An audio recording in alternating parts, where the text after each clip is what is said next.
কেন শ্রীরাধার পদসেবা করেন শ্রীকৃষ্ণ? যেখানে বৈকুণ্ঠে মহালক্ষ্মী সর্বদা শ্রীহরির পদসেবা করেন, সেখানে গোলকে ঠিক তার উল্টো হয়। শ্রীকৃষ্ণ সর্বদা শ্রীরাধা চরণের কাছে বসে উনার চরণে সেবা করেন। এর পিছনের আসল কারণ জানেন কি? আমরা মানুষেরা যাই করি সেটা আমাদের শরীরে থাকা আত্মার সেবা করার জন্যই করি। প্রত্যেক জীবের কাছে সবচেয়ে প্রিয়তা নিজের আত্মাই হয়।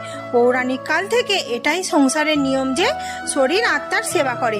যেমনভাবে আমাদের শরীর আমাদের আত্মার সেবা করে, ঠিক তেমনি আমাদের আত্মাও পরমব্রহ্ম শ্রীকৃষ্ণের সেবা করেন, আর শ্রীকৃষ্ণ তার নিজের আত্মার সেবা করেন, আর সেই আত্মার নাম হলো শ্রীরাধা। শ্রীকৃষ্ণের মধ্যে শরীর শ্রীকৃষ্ণ হলেও আত্মা শ্রীরাধা। শরীর সর্বদা আত্মার সেবক। এই কারণে শ্রীকৃষ্ণ সর্বদা আমাদের রাধারানীর অধীনে থাকেন, উনার পদসেবা করেন।